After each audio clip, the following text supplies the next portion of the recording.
Então vamos lá, né? Bom dia a todos, a paz do Senhor, galerinha do canal. Vamos abrir as nossas Bíblias em Apocalipse, capítulo 14.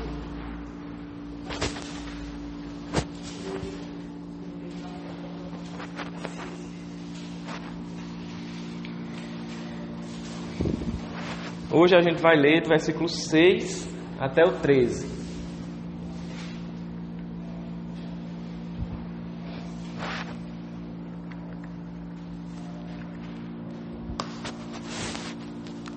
Todo mundo abriu? Então eu vou ler aqui esse texto. Diz assim: Apocalipse 14, a partir do versículo 6. Então vi outro anjo que voava pelo céu e tinha na mão o evangelho eterno para proclamar aos que habitam na terra, a toda nação, tribo, língua e povo. Ele disse em alta voz: Temam a Deus e glorifiquem-no, pois chegou a hora do seu juízo. Adorem aquele que fez os céus, a terra, o mar e as fontes das águas. Um segundo anjo o seguiu, dizendo: Caiu a grande Babilônia, que fez todas as nações beberem do vinho da fúria da sua prostituição. Um terceiro anjo os seguiu, dizendo em alta voz: Se alguém adorar a besta e a sua imagem, e receber a sua marca na testa ou na mão, também beberá do vinho do furor de Deus, que foi derramado sem mistura no cálice da sua ira. Será ainda atormentado com enxofre ardente na presença dos santos anjos e do Cordeiro. E a fumaça do tormento de tais pessoas sobe para todo sempre. Para todos os que adoram a besta e a sua imagem, e para quem recebe a marca do seu nome, não há descanso, dia e noite. Aqui está a perseverança dos santos, que obedecem aos mandamentos de Deus e permanecem fiéis a Jesus. Então ouvi uma voz dos céus dizendo: Escreva: Felizes os mortos que morrem no Senhor, de agora em diante. Diz o Espírito: Sim, eles descansarão das suas fadigas, pois as suas obras os seguirão. Amém? Texto tão grande, né? Então hoje tem muita coisa para ver hoje, né? Vamos lá. Semana passada a gente começou o capítulo 14 e a gente viu, bem resumidamente, que João ele vai mostrar, no contexto do que ele vinha falando no capítulo 12 e 13, né, que é o surgimento do dragão, da besta, do anticristo, das duas bestas, né, do anticristo e da segunda besta. Nesse contexto, como a igreja iria estar, né, como a igreja iria lidar com isso. Aí ele vai descrever aquela imagem, né, da igreja assim, vencedora, vencendo com Cristo e adorando a Cristo, cantando um cântico novo de adoração a Deus por tudo que ele fez, né? Aí ele vai falar sobre essas coisas, dizer que a igreja é aqueles que não se contaminaram, né, com a falsidade do anticristo e do falso profeta. Então ele vai descrever mais ou menos a igreja. E agora ele vai dar continuidade a esse assunto, só que agora ele vai falar ele vai continuar a sua visão, lembrando que tudo isso é uma visão, João está vendo as coisas lá.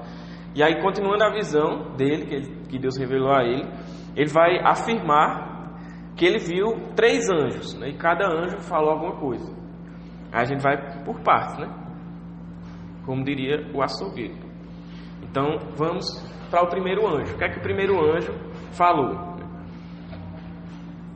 Já no versículo 6, né, ele já começa a falar desse primeiro anjo. Ele diz que esse primeiro anjo é um anjo que apareceu, ele diz que é outro anjo. Ele não identifica esse anjo, só é outro anjo, né?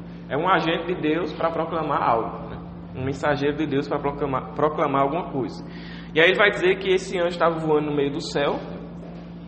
E aí ele estava, no grego, né, é meio que como se fosse uma redundância, né? Porque ele fala assim, evangelizando o evangelho. O termo que ele usa é evangelizando o evangelho. Em algumas traduções, como por exemplo aqui na NVI, ele coloca proclamando o evangelho, mas no grego existe essa redundância justamente para a gente vai entender por quê, né? Para enfatizar essa ideia do evangelho. Porque alguns estudiosos, né, eles vão dizer que o que esse anjo veio trazer foi juízo. Ele veio anunciar o juízo de Deus. Ele veio anunciar que Deus vai trazer juízo e tal, não sei o que lá. E apenas isso, ele não veio falar mais nada, só isso, só questão de juízo. Só que quando a gente vai analisar o que é que esse anjo veio falar, tanto no versículo 1 quanto no versículo 6, quanto no 7, a gente vê que no versículo 6 ele diz que o que ele falou, né? Ele veio pregar, trazer o evangelho eterno, que ele fala no versículo 6, né? Que ele tinha em sua mão o evangelho eterno para proclamar ou evangelizar. Então ele veio trazer o evangelho eterno. O evangelho eterno é o evangelho que é desde a eternidade. O evangelho que é desde a eternidade é o evangelho de Cristo. Não é especificamente a questão do juízo, mas é o evangelho. E o que ele vai falar mais na frente, no versículo 7, é que ele vai chamar o povo a temer a Deus. Temer a Deus. Aí depois ele fala no versículo 7. Isso são imperativos, tá? Isso são ordens. Depois a gente vai ver mais sobre isso. Mas ele vai chamar o povo a temer a Deus, no versículo 7. Aí no versículo 7 ainda ele diz glorificar a Deus, né? Dar glória a Ele. E ainda no versículo 7 ele diz para que eles adorem a Deus. Então vamos dizer assim, isso é o teor, isso é o que esse anjo veio anunciar. O evangelho eterno para, vamos dizer assim, convidar as pessoas a temer a Deus, dar glória a Deus e adorar a Deus. Aí por que ele fala isso? Aí ele fala também no versículo 7. Porque chegou a hora do seu juízo. Então quando a gente reúne todas essas ideias, né? Que ele veio anunciar o evangelho eterno, que é o evangelho que é desde a eternidade, o plano divino, para fazer com que as pessoas temam a Deus, glorifiquem a Deus e adorem a Deus, porque é chegado o juízo, a gente entende que o que esse anjo está trazendo é um anúncio de arrependimento e conversão. E esse é o último. A gente vem falando, né, que todos os juízos que Deus traz, da questão das trombetas e tudo mais, é para que as pessoas se arrependam, para que as pessoas temam a Deus. Só que aqui é o último. Esse anjo ele vem trazer a última chance de arrependimento e de conversão. Por quê? Porque, como ele fala no versículo 7, chegou o juízo. O juízo chegou. É chegado o juízo. A gente vai chegar aqui daqui a pouco. Mas o que esse anjo vem fazer é justamente isso. O anúncio do evangelho para que as pessoas se arrependam e se convertam. Né? Isso fica claro porque quem é que teme a Deus, quem é que dá glória a Deus e quem é que adora a Deus? Os cristãos. Os ímpios não temem, nem dão glória, nem adoram a Deus. Só quem faz isso são os cristãos. E o que esse anjo vem fazer é justamente fazer com que as pessoas façam isso. Então, esse anjo vai anunciar arrependimento e conversão. E aí, para quem ele vai falar isso? Aí ele fala no versículo 6, né, a todos os que habitam na terra, toda nação, tribo, língua e povo. Então, a todos os seres humanos que estão na terra, é anunciado o evangelho para que eles se arrependam, para que eles se convertam. Quem não der ouvidos ao evangelho e não se converter, não entregar sua vida a Cristo, não passar não se tornar discípulo de Cristo, vai ser alvo do juízo. Porque, como ele fala, o juízo é chegado. Aí, como eu falei, beleza até aqui, todo mundo entendeu? O anjo veio pregar o evangelho, veio anunciar arrependimento e conversão, porque é chegado o juízo. Aí esses imperativos que ele vai falar de temer, dar glória e adorar a Deus, mostram que isso é uma ordem, isso é um mandamento, deve ser obedecido. Quando a gente entende que isso é uma ordem, a gente entende que existe uma certa exclusividade. Como assim? Porque o que é uma ordem? É algo que você deve obedecer. Se você não obedece, você sofre algo por isso. Isso é uma ordem. Isso é vamos dizer assim, né? Um conceito mais popular do que seria a ordem. Então, temer, dar glória a Deus e adorar a Deus é uma coisa que é exclusiva para quem é crente, como a gente já falou. E é isso aqui, né, como é exclusivo, como eu falei, se refere a somente um grupo, que são os cristãos, é a única forma de você escapar desse juízo vindouro. Né? Se você faz parte desse grupo que teme a Deus, que dá glória a Deus e que adora a Deus. Então é algo que faz, essa separação, né? Que separa os que temem a Deus e que adoram a Deus e tal, dos que adoram a besta, o anticristo, e se curvam diante dele, que é o contexto que a gente viu do capítulo 13. Então esses imperativos mostram que é necessário você obedecer isso aqui, temer da glória e adorar a Deus. Quando você não obedece isso, quando a sua vida vamos dizer assim, não é dessa forma, não segue essa linha aí, significa que você está fora desse contexto. E provavelmente você vai ser alvo desse juízo. Então, por isso que esse anjo ele veio trazer justamente a questão de arrependimento e conversão, para que as pessoas que não se encontram em obediência a esses imperativos aqui possam se converter. Claro que a gente sabe que não é por obras, e a pessoa não vai fazer isso, temer a Deus, dar glória a Deus e adorar a Deus por vontade própria, por iniciativa própria, né? Isso é uma obra do Espírito Santo, a regeneração que Deus faz em nós, né? Ele opera em nós, então a gente entende que tem tudo isso, a questão da salvação. Mas isso aqui é algo extremamente essencial, necessário para aqueles que vão escapar do juízo, né? Os crentes. Ou seja, quem é crente tem isso aqui. Resumindo a frase, quem é crente teme a Deus, dá glória a Deus e adora a Deus. Os que não, porque como eu falei, isso é um imperativo, isso é algo extremamente necessário. Quem não faz isso está fora dessa esfera e precisa se arrepender e se converter, pois o juízo é chegado. Aí, quando ele fala que é chegado o juízo, ele usa o verbo do jeito que é traduzido aqui, né? Trazendo para o português, né? No passado. Um acontecimento que já aconteceu, né? Um acontecimento que já aconteceu. E por que ele fala isso, né? Porque ele traz esse aspecto, né? De algo que já aconteceu. Justamente para trazer a ideia de certeza, de algo que é certo, e de algo iminente, algo que está próximo. Ele não está tratando de algo, vamos dizer assim, imaginário, alguma coisa abstrata, alguma coisa que não faz parte da realidade. Ele está falando de algo que é certo, que vai acontecer. O quê? O juízo de Deus é chegado.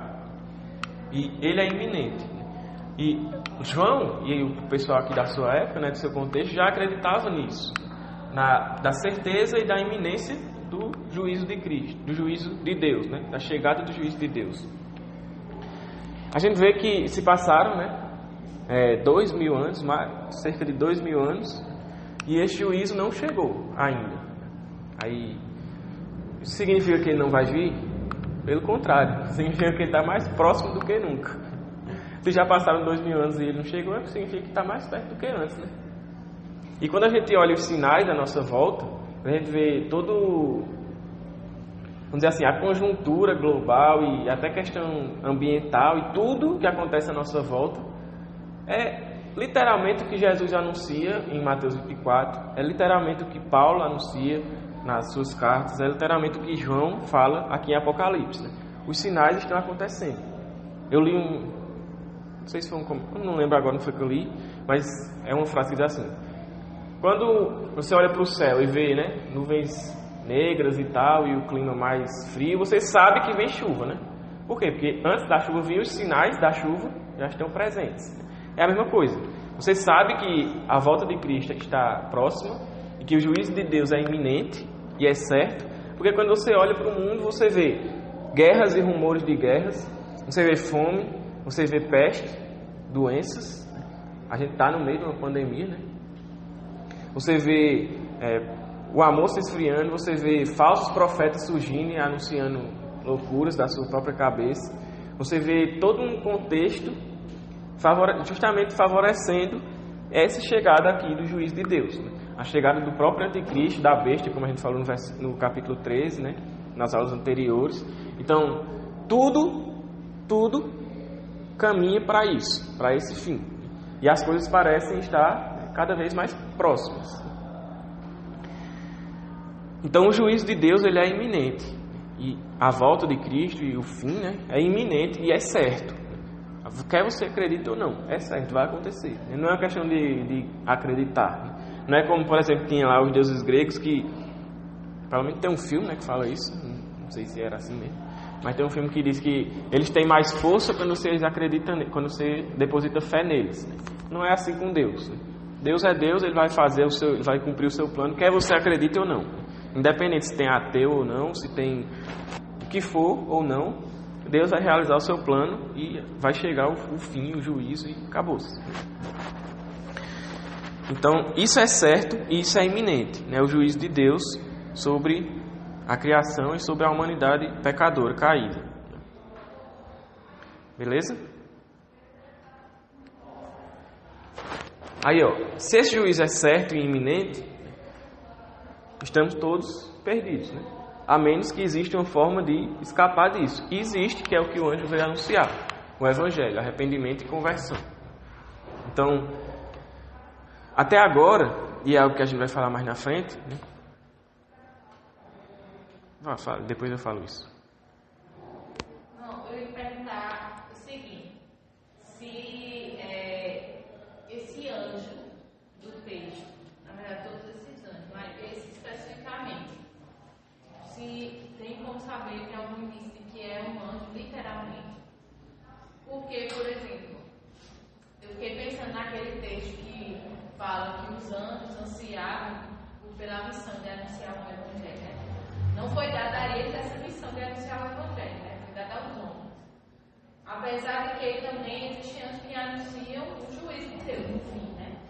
Então, e como seria isso? Porque, tipo assim, na minha cabeça, se aparecer um anjo voando e dizendo assim, tem madeira, não sei o que lá, tipo, muita gente vai olhar para ele e vai dizer, realmente, aqui é um anjo falando. Mas não sei, enfim. Essa é a minha dúvida, se realmente é um anjo literalmente. Nos comentários que a gente pesquisou, né? Eu pesquisei, é um anjo. É literalmente um anjo, como os outros anjos que aparecem. Como eu já falei, né? Anjo em Apocalipse é anjo. Quando ele fala anjo em Apocalipse, é anjo. Então ele se refere a um anjo. Não, mas não tem no capítulo 2, das características. Aí qual foram as interpretações que a gente teve de anjo naquela situação? Tinha um que é do pastor. Tinha um que é do pastor, mas tinha a que a gente levou, né, em consideração, que a gente carregou conosco. Foi a ideia de que são os líderes das igrejas, mas que, vamos dizer assim, tem como se fosse um anjo que tá à frente daquela igreja. Tipo, o anjo ele não é somente o pastor, mas é vamos dizer assim, um amparo espiritual por trás daquela liderança da igreja. Mas aí a carta seria escrita para um anjo? Não, para os pastores. Porque ele diz assim, a carta, ao anjo da igreja e tal. Entendeu? Aí também talvez já era mais fácil que a interpretação fosse dos pastores, não do anjo. Eu tenho essa dúvida, mas quando tu falou do grego, como se fosse uma redundância, de evangelizar o evangelho. Eu lembro, pensei, não pode ser que seja um anjo. Aí quando tu falou isso, eu pensei que eu pensei disso, em relação, e essa missão foi dada a nós. Bom, existe essa questão, né, do anjo e dos anjos das igrejas, só que o que a gente entende é que por trás da igreja e por trás da liderança das igrejas existe um amparo espiritual dos anjos. Deus ele dá ordem aos anjos a nosso respeito. Não existe anjo da guarda, como meio anjo especial, mas os anjos de Deus estão agindo em favor da sua igreja.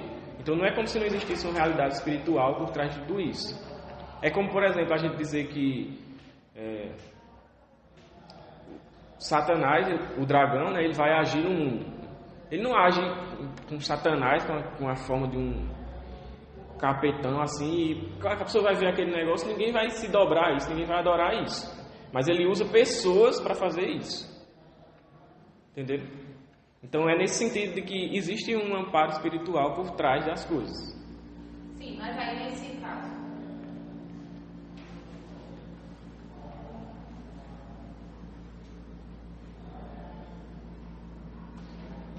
Sim, aí nesse caso.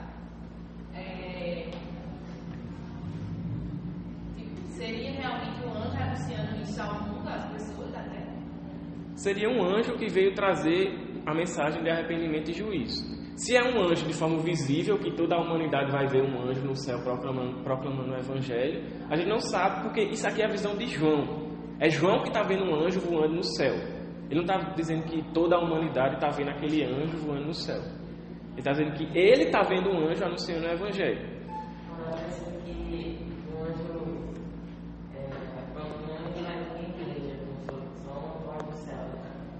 E pode ser que João esteja vendo, por exemplo, essa figura do anjo proclamando o Evangelho, mas que na esfera terrena, a igreja que vai fazer esse papel, entendeu? Não, é justamente essa minha dúvida. Se realmente você poderia ter essa interpretação de que a igreja estaria fazendo esse papel. A ideia é que Deus vai permitir, no fim, antes do juízo final, vai permitir que o Evangelho seja anunciado e que pessoas se arrependam e se convertam, caso creiam no Evangelho. É, por exemplo, aquilo que Jesus fala, que o Evangelho será pregado a todas as nações e aí virá o fim. A gente vê, por exemplo, que às vezes o Evangelho chega até uma pessoa sem nem mesmo ter alguém pregando para ela. Como a gente viu até o testemunho daquele rapaz que veio na consciência cristã, que em sonho ele escutou Deus falando com ele e ele se converteu. Aquele rapaz lá do Oriente Médio, sei lá. Aquele que deu até uma palestra. Irmão médio. Ele disse que em sonho ele escutava Deus falando com ele.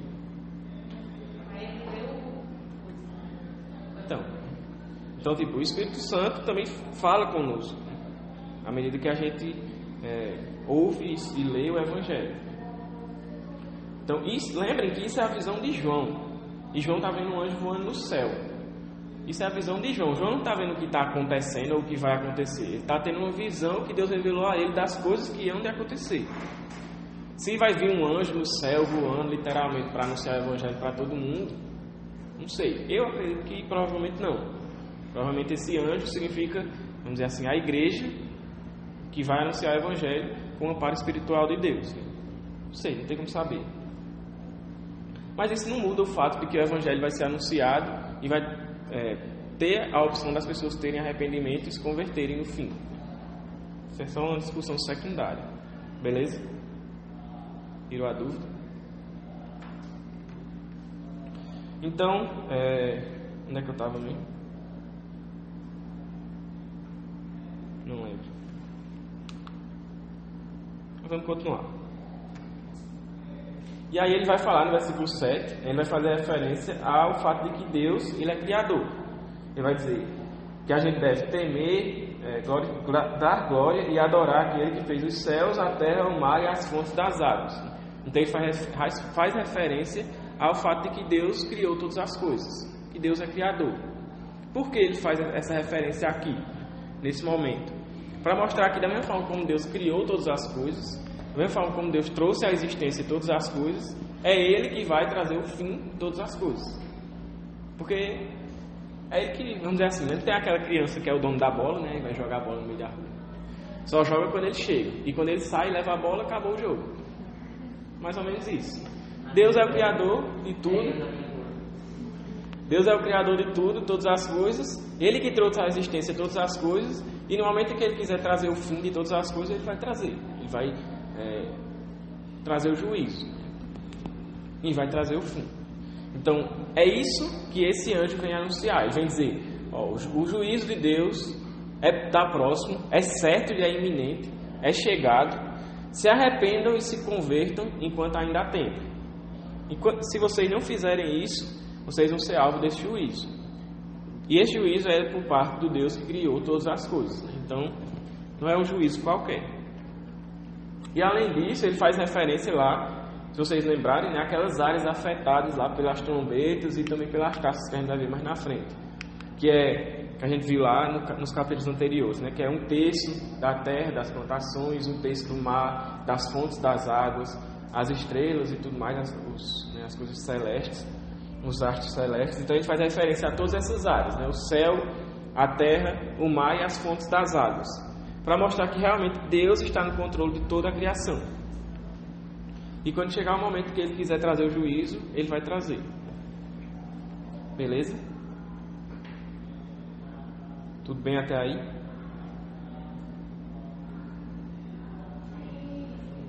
Obrigado. Então vamos continuar, né? Então é isso que esse primeiro anjo vem fazer. Ele vem anunciar que é chegado o juízo, mas não somente isso. Convidar as pessoas a se arrependerem e se converterem, né? Anunciar o Evangelho. Anunciar as verdades de Cristo. E tem outra coisa. Os anjos desejavam anunciar e prescrutar os mistérios de Deus.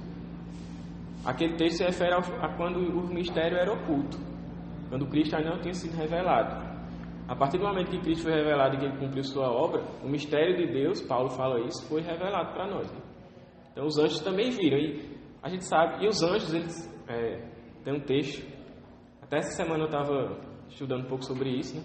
Que os anjos, eles contemplaram o Evangelho, eles contemplaram a obra de Cristo, eles viram o que Cristo fez, eles viram o que Deus fez por meio de Cristo. Então, a partir do momento que eles sabem tudo isso, né, não tem empecilho deles proclamarem, né? Se, por exemplo, isso poderia ser um problema, né? Mas é isso que o primeiro anjo veio trazer, né? Essa ideia. Aí, vamos para o segundo. O que é que o segundo anjo ele vai falar? Aí, a partir do versículo 8, João vai dizer, né, que ele viu um segundo anjo, né, e ele traz a ideia de que esse segundo anjo seguiu o primeiro. Então, é como se o segundo anjo continuasse, vamos dizer assim, o argumento que o primeiro tinha começado.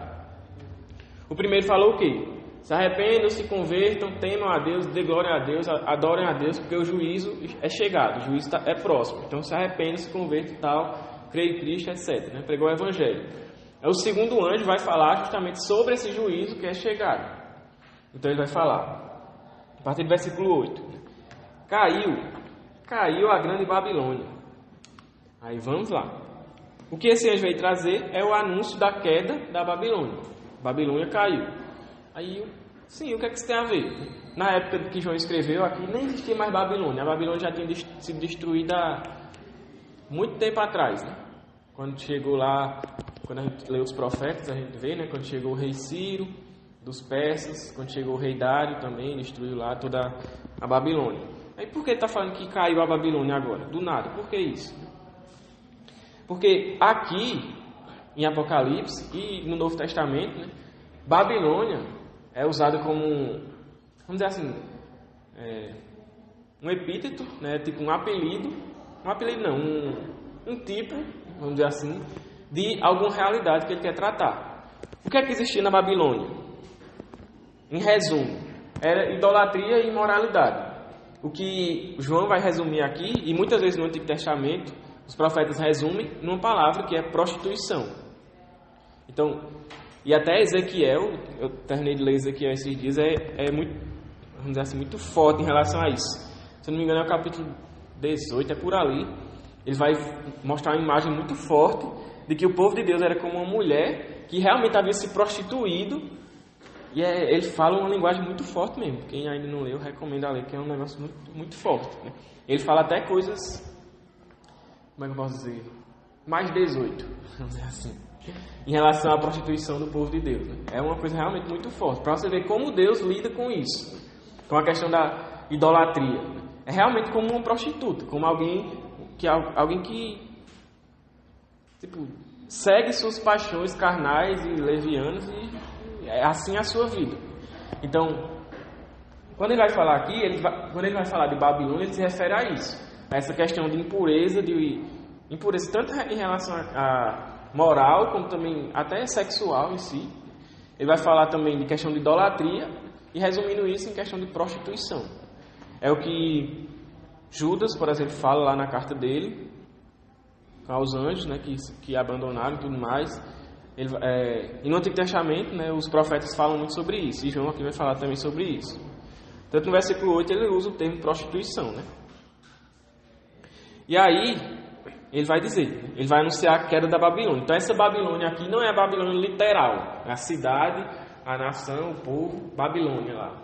Não, ele vai usar a Babilônia como imagem, né? E até no Novo Testamento, eu vou falar sobre isso daqui a pouco, mas no Novo Testamento existem textos que usam a Babilônia se referindo a outras civilizações, vamos dizer assim.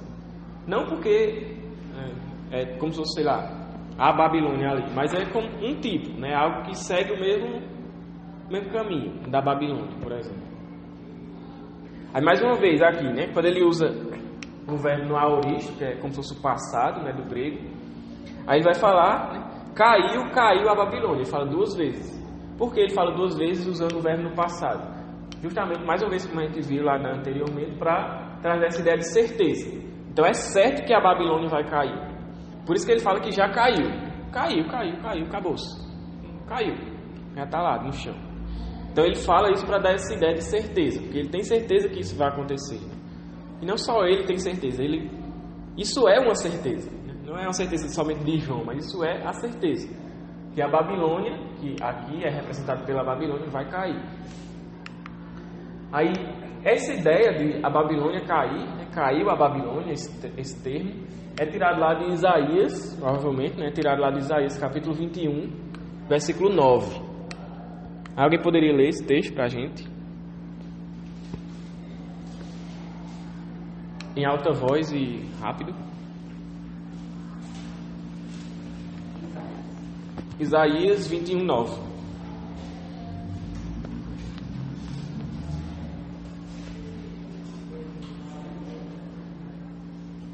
Quem achar aí primeiro pode ler. Eis agora vem uma tropa de homens, cavaleiros, de 2 a 2. Então ergueu ele a voz e disse: caiu Babilônia. E todas as imagens de escultura dos seus deuses jazem despedaçadas por terra. Pronto, então, a imagem que Isaías relata aí é de mensageiros vindo, né, e anunciando que caiu a Babilônia. A Babilônia caiu. Ele faz até referência nesse texto à questão da idolatria, né? E todas as imagens dos seus ídolos foram destruídas, etc. Então, João pode ter tirado essa ideia da queda da Babilônia daí, porque ele quer tratar justamente isso. A idolatria e a impureza, vamos dizer assim. Como é o termo que ele usa aqui? Não sei se é impureza. A imoralidade. A idolatria e a imoralidade do povo. E a gente vê que nos últimos dias, não precisa ir muito longe para a gente ver isso acontecendo ao nosso redor. Imoralidade está num nível que nunca esteve. É algo que qualquer rua que você vê crianças de pouca idade fazendo imoralidade, coisa realmente errada. E você vê que isso sempre tem por trás alguma questão de idolatria. Seja idolatria a alguém, ou seja idolatria a algo, ou seja idolatria a si mesmo. Eu vi até na internet um dia desse pessoal falando que o que ela quer, tipo, o que ela gosta, o desejo da vida dela é o prazer. A gente já sabe o que é isso. Isso é o hedonismo. Idolatria é o prazer. Você vive para sentir prazer. Então, isso é idolatria. Você está colocando o prazer acima de tudo e como alvo da sua vida. Então, você está idolatrando isso, né? Então existe idolatria no nosso meio. Não é simplesmente porque a gente não tem uma estátua de Baal lá na nossa sala, ou porque a gente queima nossos filhos lá em Moloque, que a gente não está idolatrando. Pelo contrário. Nossos ídolos agora eles são... Eu não vou dizer nem mais escondidos, porque na verdade eles estão aí para todo mundo ver, né? Então existe idolatria ainda hoje. E essa idolatria, ela é, vamos dizer assim, patrocinada por Satanás, pelo dragão, pela besta. Por quê? Porque é isso que ele quer. Ele quer afastar o máximo de pessoas possíveis de Deus.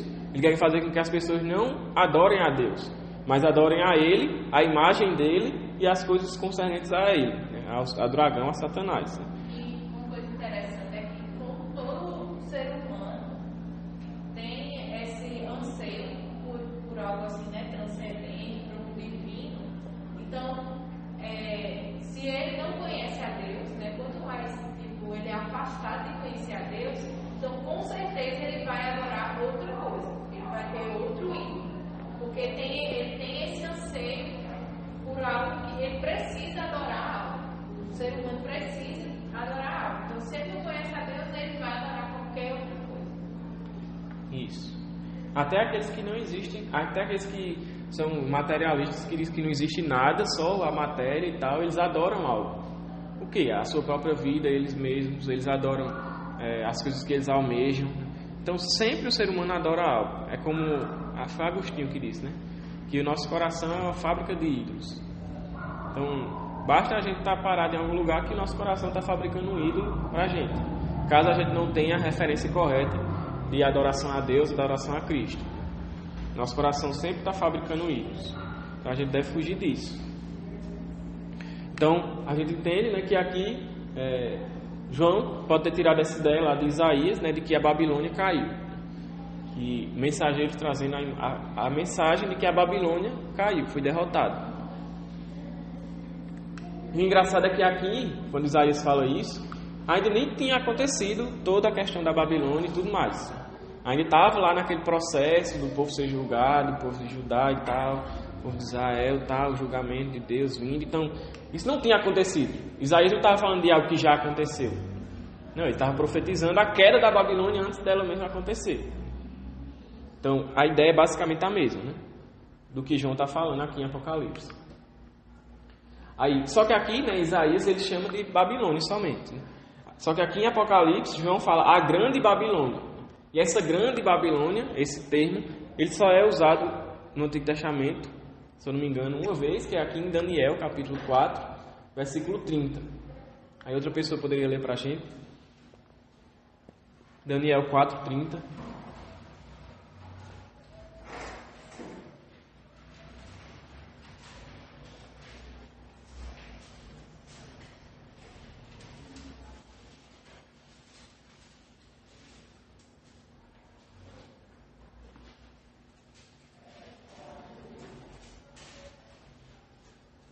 Quem achou pode ler.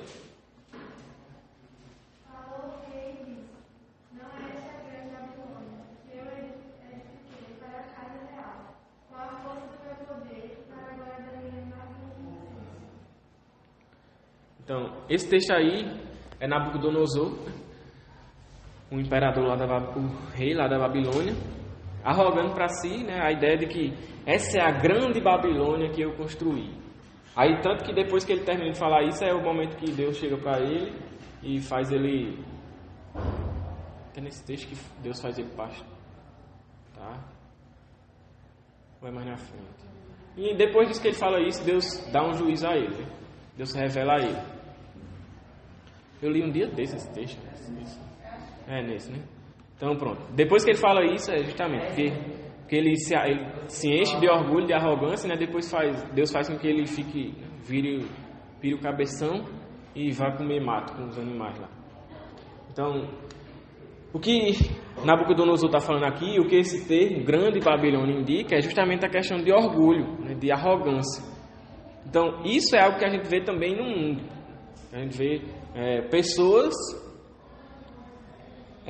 vivendo em práticas imorais, em práticas totalmente, vamos dizer assim, sub-humanas e se orgulhando disso. As pessoas não sentem vergonha de ir para por exemplo, vou citar um exemplo aqui, de ir para uma festa, por exemplo, sei lá, um homem ou uma mulher. Não sentem vergonha de ir para uma festa, pegar tantas pessoas lá, mais de não sei quantas pessoas, e no outro dia acordar de ressaca na cabeça. A pessoa não sente vergonha disso, ela sente orgulho disso. Eu tenho um povo que diz: eita, aquela festa que eu fui foi bom demais, eu fui parar até no hospital para tomar negócio lá, passei a noite todinha lá tomando, porque eu tive um PT, sei lá, e se orgulha disso. Qual a lógica disso? Não faz sentido, né? Mas o mundo se orgulha disso, das coisas que eles realizam, dos seus pecados, das suas impurezas. É como Judas fala, né? Se referindo aos falsos profetas. Eles próprios expõem as suas sujidades. Eles próprios mostram as suas impurezas e não estão nem aí. Então é isso que o mundo faz. E é isso que Nabucodonosor, por exemplo, estava falando aqui, se orgulhando de tudo que ele tinha conquistado e tudo que ele tinha feito com o seu próprio braço. E o que Deus faz com ele é fazer com que ele vire um louco, né, comendo mato e etc., com os animais. Até que ele recobrasse a consciência e reconhecesse que Deus é soberano. Então, essa ideia da grande Babilônia traz isso consigo, né, esse orgulho. E foi algo que até a gente falou no grupo ontem, né, que o orgulho, como C.S. Lewis fala, o orgulho é a galinha que choca todos os outros pecados. Todos os outros pecados, por trás deles está o orgulho. A gente sempre é movido por orgulho, seja orgulho próprio com nós mesmos, com a nossa própria imagem, ou seja, com orgulho em relação a fazer alguma coisa, algo do tipo. Sempre existe orgulho por trás, porque o ser humano caído tem essa intenção, né, de querer, vamos dizer assim, justificar a si mesmo, de querer não reconhecer a sua pecaminosidade e a sua condição de queda, mas de querer sempre se colocar num lugar de, vamos dizer assim, exaltação, em um lugar de que eu não preciso, eu não sou caído, eu sou um ser humano peso. Sendo que a gente sabe que não é assim, né? Como Paulo fala, todos pecaram e estão destituídos da glória de Deus. Então, essa Babilônia, como a gente falou, não é a Babilônia literal, mas ela traz consigo os conceitos e as ideias, né? Ela tipifica a Babilônia que aconteceu lá. Por quê? Como a gente já falou, ela traz a ideia de idolatria, impurezas, prostituição e de orgulho. Então tem tudo isso. E no Novo Testamento também é feita referência a Babilônia, só que se referindo a Roma. Aí lá em 1 Pedro, capítulo 5, versículo 13. Quem achar, por favor, lê aí para nós.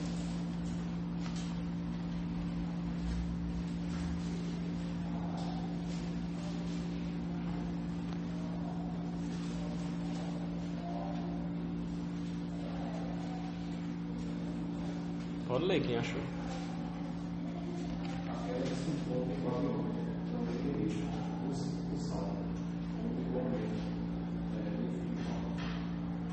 Pronto, isso aí é Pedro, né, terminando a sua carta, a carta que ele escreveu, a primeira carta dele. E aí ele diz, aquela que está em Babilônia, saúde, etc., né, dando as saudações lá finais. Então, quando ele fala, aquela que está em Babilônia, ele está se referindo a Roma, porque ele está falando da igreja de Roma. Nesse momento, Pedro estava em Roma.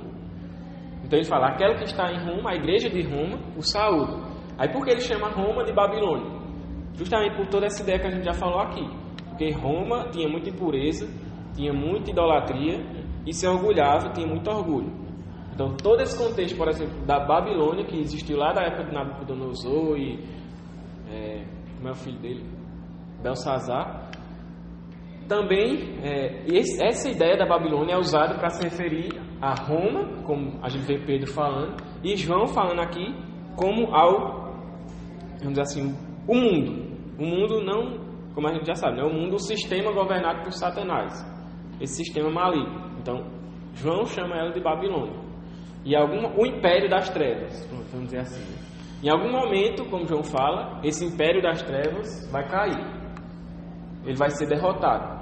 Ele existe agora por um momento, por permissão de Deus. João fala, né, que o mundo jaz no maligno. Paulo fala fala lá sobre o príncipe da potestade do ar, que domina sobre o mundo, etc. Então, o diabo e o seu império, né, está sobre o mundo jaz no maligno, mas vai chegar um momento em que esse império vai cair, vai ser derrotado. Da mesma forma como a Babilônia caiu, da mesma forma como o Império Romano caiu, né, de certa forma. E aí ele vai dizer, né? Então, ficou entendido essa parte da Babilônia? Ele não está falando da Babilônia literal, né, mas é da ideia por trás da Babilônia. Aí ele vai dizer que por que essa Babilônia vai cair? Por que ela vai ser destruída? Aí ele diz assim, que ela fez todas as nações beberem do vinho da fúria da sua prostituição. Em resumo, né, o império das trevas, assim, o império de Satanás, fez com que todo mundo, toda a humanidade, fosse seduzida pela sua pregação, por aquilo que ele tinha a oferecer. Então todos seguem atrás, né, do império de Satanás, do império das trevas. É por isso que, mais uma vez, a Bíblia fala que o mundo jaz no maligno, que aqueles que não são filhos de Deus são filhos do diabo. Sempre existe essa dualidade no sentido de ter duas esferas, né? Não no sentido de a mesma força. Mas os povos, os que, por exemplo, no contexto do capítulo 3 de Apocalipse, os que não adoram a Deus, os que não são crentes, eles se dobraram ao anticristo. Então os povos, todos os povos foram seduzidos pelo império das trevas, por Satanás. E a igreja é aquela que não se dobra diante disso, é aquela que não é seduzida por isso. Por isso que a gente precisa ter cuidado, como igreja, de querer, como por exemplo o povo de Deus lá no Antigo Testamento, de querer ser parecido com o mundo, de querer ser parecido com as outras nações. Não, nós somos igreja, nós somos santos, né? Separados. Santificação tem a ideia de ser separado.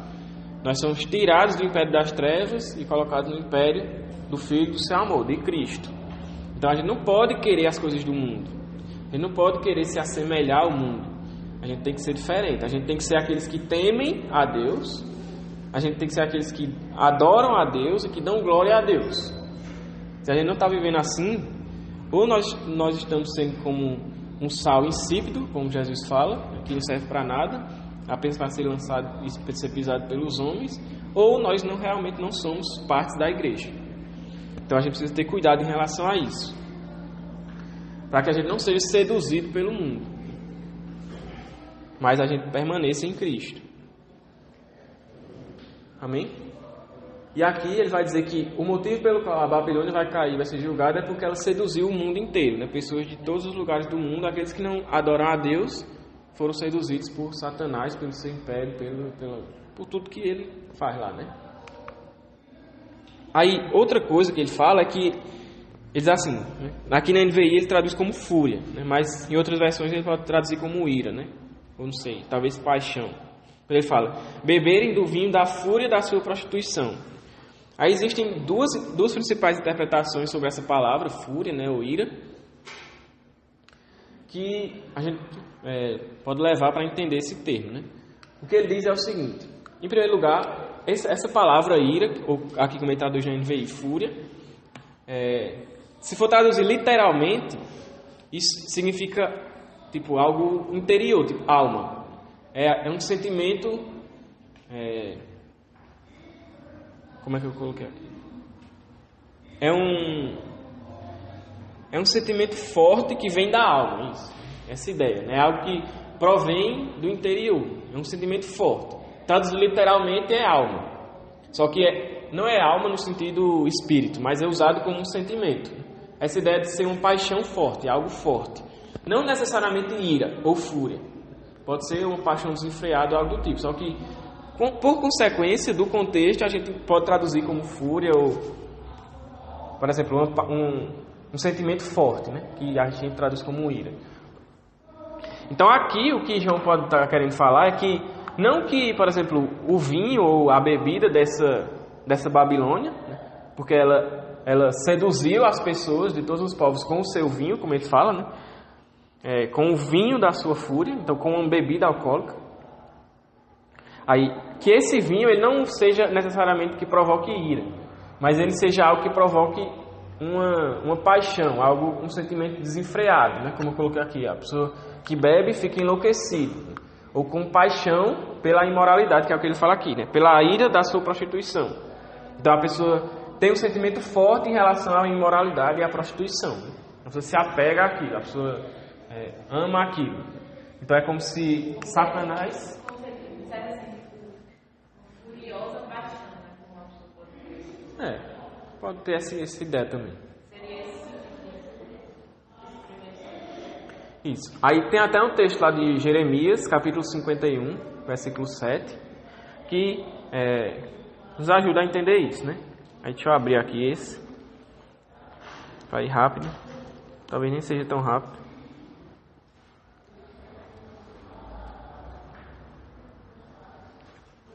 Diz assim, Jeremias 51, 7, né? A Babilônia era um cálice de ouro nas mãos do Senhor. Ela embriagou a terra toda. As nações beberam seu vinho, por isso enlouqueceram. Então, talvez João esteja tirando essa ideia, né, deles beberem do seu vinho e enlouquecerem daqui desse texto de Jeremias, né? De que as nações beberam do vinho da Babilônia, do vinho de idolatria, impureza, prostituição, orgulho, de pecado, e se enlouqueceram com isso. Não enlouqueceram de ficar loucos, mas enlouqueceram de, como eu coloquei aqui, né? Ter uma paixão, como o Ortiz falou, uma furiosa paixão, uma paixão desenfreada em relação a isso, de ficar louco. Não tem quando, por exemplo, você está muito apaixonado, mas você diz, eu sou louco por aquela pessoa, entendeu? É tipo essa ideia, você ficar louco por isso. Então, é como se Satanás, o império das trevas, tivesse seduzido as pessoas, a terra, o mundo, com o seu vinho, para fazer com que as pessoas ficassem apaixonadas pela prostituição, pela imoralidade, pelo pecado. E é isso que a gente vê, né? Pessoas estão apaixonadas pelo pecado, pela imoralidade, por tudo isso. E também um sentido duplo é que esse vinho e essa paixão e tudo isso provoca a ira de Deus. Então essa ira também pode estar se referindo à ira de Deus. Porque isso provoca a ira de Deus, fazendo uma ligação com o que ele vai falar mais na frente. Que a ira de Deus vai ser demonstrada também através do cálice de Deus e tal. Então, existe esse duplo sentido, de que as pessoas ficam enlouquecidas e apaixonadas pela imoralidade, e essa imoralidade faz com que as pessoas, faz com que Deus esteja irado para com elas. Isso provoca a ira de Deus. Aí também, alguns comentários vão dizer que essa ira também se refere à ira do mundo em relação à igreja. Pode ser, tal. Tudo isso está dentro do pacote, né, vamos dizer assim. Mas a ideia principal é essa, de que o mundo, o império das trevas, o sistema governado por Satanás, o império das trevas, ele é semelhante à Babilônia, ele é idólatra, ele é impuro, ele está em prostituição, né? Ele é orgulhoso e ele seduz os outros a seguir nesse mesmo caminho e fazer com que as pessoas amem isso e estejam loucos por isso. E esse império das trevas que faz tudo isso vai cair. Isso é que é o juízo de Deus. Esse império vai cair. Então aqueles que não estão no reino de Cristo, consequentemente estão no império das trevas, estão na Babilônia, vamos dizer assim. E aqueles que estão na Babilônia vão sofrer juízo. A Babilônia vai cair, a Babilônia vai ser destruída. Não existe um planalto entre o império das trevas e o reino de Cristo. Você pode ficar lá no planalto neutro, passeando no meio das flores. Não, ou você está no império das trevas, ou você está no reino de Cristo. Não tem um meio termo. Então, se você está nesse império, você vai sempre sofrer o juízo junto com todo ele, né? E aí chega o terceiro anjo. O que é que o terceiro anjo ele vai falar? O terceiro anjo, mais uma vez, ele segue, né, o segundo anjo, então ele dá continuidade ao que o segundo anjo vinha falando e ao que o primeiro anjo já tinha começado. E aí ele começa falando, né, ele vai expandir o anúncio anterior do juízo, da queda da Babilônia. E aí ele fala, né, a partir do versículo 9, que se alguém adorar a besta e a sua imagem e receber a sua marca na testa ou na mão, né, que foi aquele que a gente viu semana passada e nas outras semanas, né, são aqueles que se dobram diante do anticristo, que adoram o anticristo, eles recebem essa marca. Então, basicamente, aqueles que caem em idolatria e em impureza, que vivem nesse império das trevas, aí vai dizer no versículo 10, ele também beberá do vinho do furor de Deus, né, que foi derramado sem mistura no cálice da sua ira. Então, se até o momento eles estavam bebendo e se alegrando, né, e enlouquecidos e apaixonados pelo vinho que ele vinha falando anteriormente, da Babilônia, o vinho do Satanás, do império das trevas, deixa eles beberem esse vinho deles aí. Que quando o juízo de Deus chegar, quando o momento chegar, eles agora vão beber outro vinho. E que vinho é esse? O vinho da ira de Deus. Então eles estão lá se alegrando com o vinho das impurezas e estão lá, eita, bom demais, tal, não sei o que lá. Só que quando chegar o momento, eles vão beber outro vinho, que é o vinho da ira de Deus. E esse vinho da ira de Deus, João vai dizer que é sem mistura. E essa questão de ser sem mistura é interessante. Porque, alguém pode abrir lá em Jeremias 25, bem rapidinho, por favor.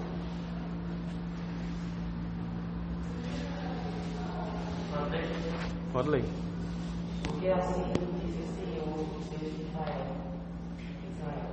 pegue o cálice do vinho do meu furor, que está em minha mão, e faça com que envolver todas as nações do qual eu enviar. Elas beberão para tremer e enlouquecer por causa da espada que enviarei por meio delas. Pronto, então o profeta Jeremias está falando as palavras de Deus e ele diz que é para pegar esse cálice que está na mão de Deus e dar para as nações beberem. E elas ficarão embriagadas, bêbadas e vão ficar enlouquecidas por causa da espada que Deus vai colocar sobre elas. Então ele faz referência a esse vinho que elas vão beber e a essa espada. A espada a gente tem que é juízo, então esse vinho a gente remete logo à questão também de juízo. É por isso que é o vinho da ira de Deus, né? O juízo sobre os ímpios, aqueles que estavam...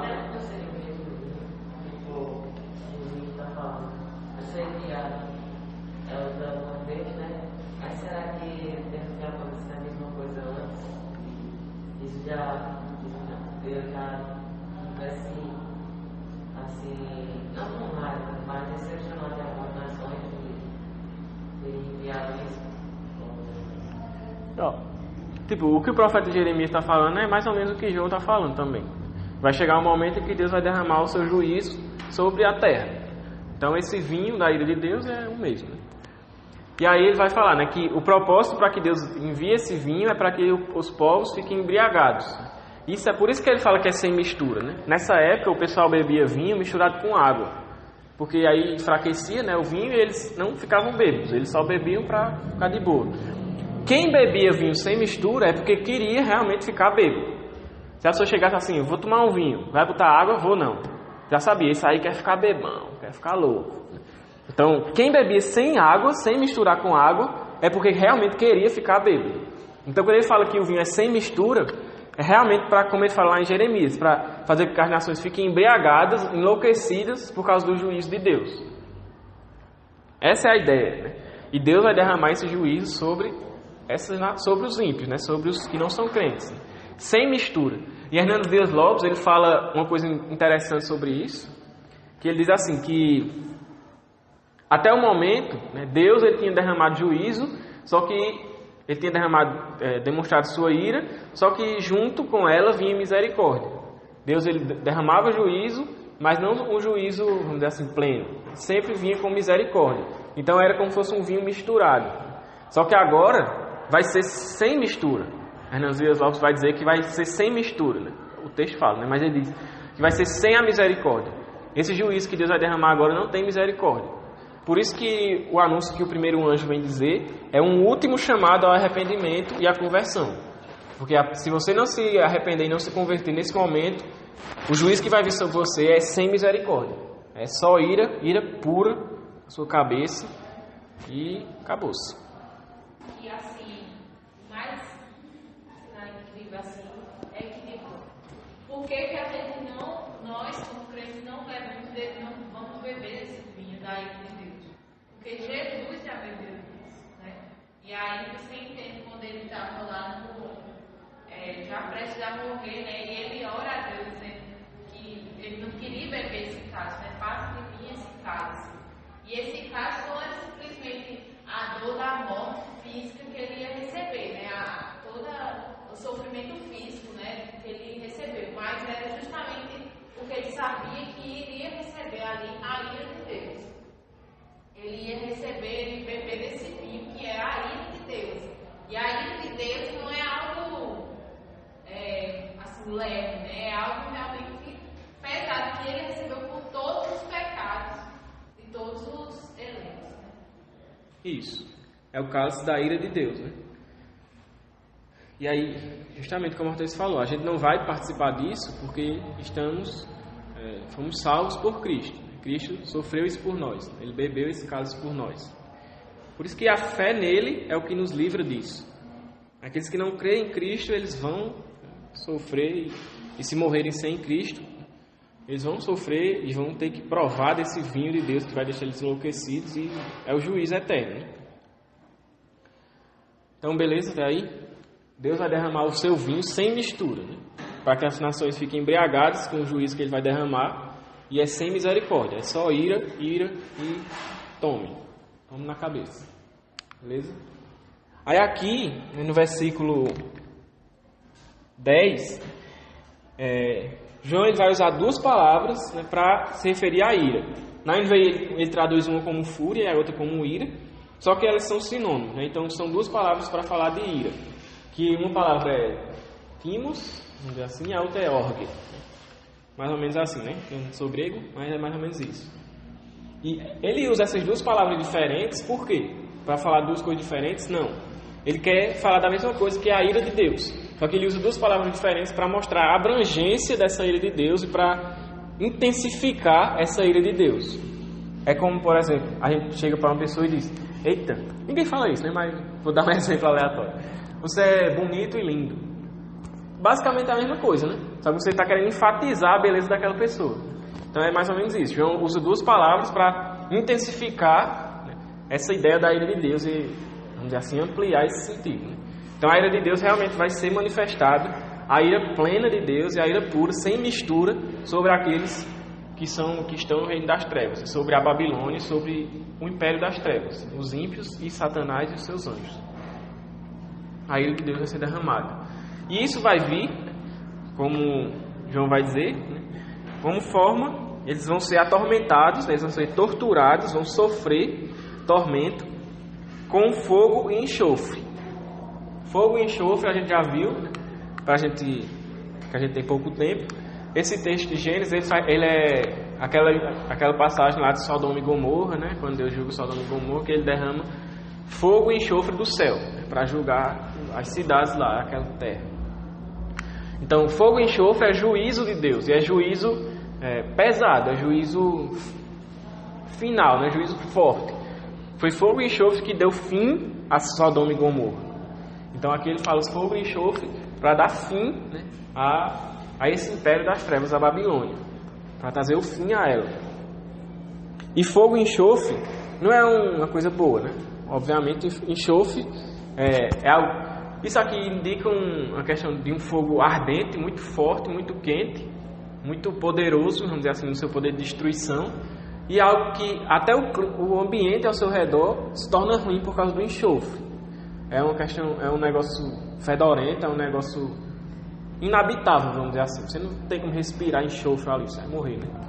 Então esse é o contexto, vamos dizer assim, é isso que se assemelha o julgamento. E isso aqui também lembra um pouco a questão de erupção, é uma erupção vulcânica. Então imagine você estar dentro de um vulcão enquanto está tendo a erupção. Fogo e enxofre para todo lado. Então é mais ou menos isso que será o juízo de Deus, né? A lava lá, você e tal, e enxofre, e você não respira, e você morre, e pronto. Então é isso que é o juízo de Deus. E aí ele vai falar da fumaça, né, no versículo 11, que é essa fumaça proveniente desse tormento, né, de fogo e enxofre, ela vai subir para sempre. Então quando ele fala que ela vai subir para sempre, daí traz o sentido da eternidade desse julgamento. E ele enfatiza essa ideia dessa eternidade quando ele fala em seguida que aqueles que adoram a besta e a sua imagem e recebem a marca, né, ou seja, os ímpios, os que se dobram diante do anticristo, as pessoas que estão no império das trevas, para eles não haverá descanso, nem de dia, nem de noite. Vai ser um juízo eterno de fogo e enxofre, de derramamento da ira de Deus sobre eles por toda a eternidade, sem descanso. Não vai ter um momento assim de dizer: ai, tá doendo demais, espera um minutinho aí só para eu descansar e depois tu joga mais fogo. Não. É sem parar. A fumaça sobe para sempre, sem descanso nem de dia nem de noite. Esse é o juízo que os ímpios e que Satanás e seus anjos vão sofrer. Por isso que a obra de Cristo é tão maravilhosa para nós. Por isso que a gente deve ter tanto apreço e amor pelo que Cristo fez por nós. Porque é disso que Ele nos livra. De uma eternidade sofrendo isso. Sem descanso, fogo e enxofre sobre nós. É disso que Ele nos livra. Então, por isso que tem aquela música, né? Sim, eu amo a mensagem da cruz, né? Porque é disso que ela nos livra. Então a gente tem que amar a mensagem da cruz, amar o Evangelho e amar o próprio Cristo. Então, para os ímpios e para os pecadores, e para Satanás e seus anjos, não haverá descanso. Vai ser juízo eterno, em todo momento a fumaça sobe para sempre, como João fala. E aí ele vai concluir no versículo 12 e 13, falando que é nisso que está a perseverança dos santos, como ele terminou falando no capítulo 12. Ele vai dizer que a perseverança dos santos, lá no capítulo 12, se manter fiéis ao testemunho e aos mandamentos de Deus, obedecer os mandamentos e se manter fiéis a Jesus, mesmo diante das perseguições. Aí aqui ele vai dizer, mais uma vez, isso é a perseverança dos crentes, quando eles se mantêm obedientes e guardando os mandamentos de Deus, e se mantêm fiéis a Cristo, mesmo na perseguição e na dor e na dificuldade, em tudo que possa vir sobre ele. Como eu sempre falo, né? Se chegar uma pessoa com uma arma na sua cabeça, você nega a Cristo, ele diz: não vou negar. Se você se mantiver fiel, mesmo uma pessoa tirando na sua cabeça, porque você crê em Cristo, isso é a sua perseverança. E o que você vai receber não é esse juízo, mas é o que ele vai falar em seguida, no versículo 13. Aqueles que obedecem a Deus, guardam seus mandamentos e são fiéis a Cristo até o final, o que eles vão ter é a recompensa. O que eles vão ter é como ele fala no versículo 13: felizes os que morrem no Senhor. Ou seja, aqueles que são fiéis até diante da morte a Cristo. Por quê? Aí diz o Espírito: porque eles descansarão das suas fadigas, eles descansarão das suas obras, e as suas obras os seguirão. Então, diferente dos ímpios, que não vão ter descanso, vão ser julgados por toda a eternidade, sem descanso nem de dia nem de noite, os que morrem em Cristo, os que morrem com Cristo e em Cristo, eles terão descanso. É como Hebreus fala lá na teologia do descanso, né, lá em Hebreus. Ele vai falar que o nosso descanso é Cristo. Então, quando nós estamos em Cristo, nós encontramos o nosso sábado, né, o nosso sabá, nosso descanso eterno. É Cristo. Estarmos em Cristo é garantia de que iremos descansar por toda a eternidade. Estar fora de Cristo é garantia de que você não vai descansar e vai sofrer tormento durante toda a eternidade. É isso que esse texto vem nos lembrar, né? E óbvio, quando ele fala no final, né, que as suas obras o seguirão, ele não está dizendo que a gente vai conquistar esse descanso por obras. Mas é como Hernandes Dias Lopes fala, né? E a gente vai encerrar a aula de hoje citando o que Hernandes Dias Lopes fala. Ele fala o seguinte: né? Os mortos em Cristo não são levados para o céu pelas suas obras, mas levam as suas obras para o céu. Não somos salvos pelas obras, mas para as boas obras. Elas não abrem o nosso caminho para o céu, mas nos acompanham no céu. Então aí ele termina falando: não ficaremos sem recompensa. Então, pelas nossas, Cristo nos salva. Aqueles que são realmente cristãos, são crentes, têm fé em Cristo, que Cristo é o Senhor da sua vida, você tem a garantia da vida eterna, você vai para o céu, você tem o descanso. Mas a graça de Deus é tão maravilhosa que Ele ainda nos dá recompensas pelas obras que nós praticamos aqui na terra. Então as nossas obras nos acompanharão no céu, na eternidade. É o que a gente chama, né, do galardão. Então, aquilo que a gente faz, as boas obras que nós fomos preparados por Deus para realizar, ela nos dá recompensas no céu. E essas boas obras nos acompanham no céu. Elas não são a causa de nós irmos para o céu, mas elas nos acompanham até lá. Por isso que tem até aquela frase que tu gosta, né? Que fala que aquilo que não é eterno é eternamente inútil.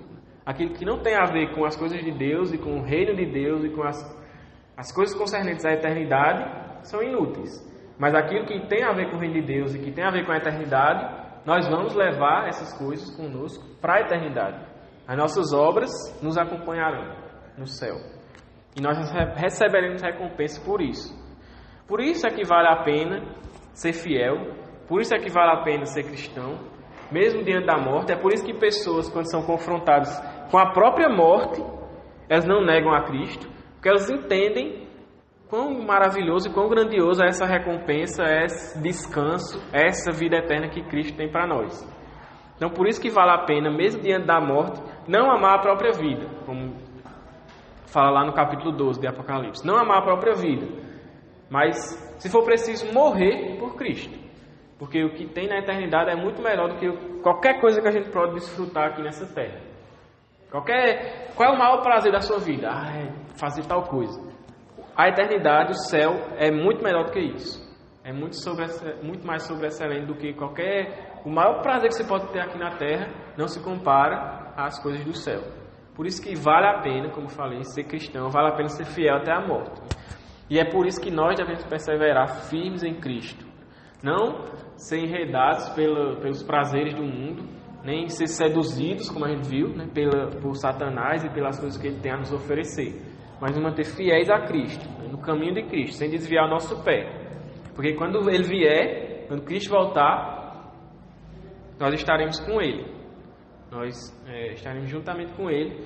Nós vamos julgar os ímpios, julgar os anjos maus, e teremos o nosso descanso eterno junto com o Pai e com o Cristo. Amém? Então é isso. Alguma dúvida, algum comentário, questionamento, reclamação, sugestão? Só uma coisa. Pode falar. E também essa questão dessa realidade da ira de Deus é algo que deve nos fazer refletir e nos autoanalisar, né? Porque a gente precisa entender uma coisa que não é pregada muito hoje em dia, é sobre isso.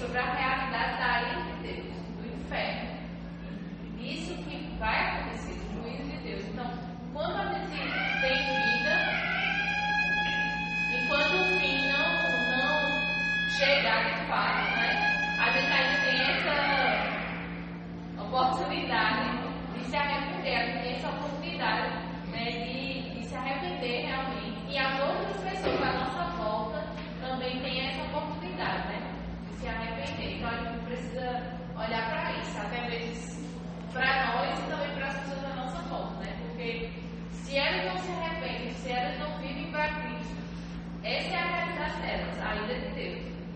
Então, é Cristo. Isso. Então é isso. Mas alguém gostaria de falar alguma coisa? Então vamos encerrar a aula de hoje. Pode ir. Deixar. Tchau.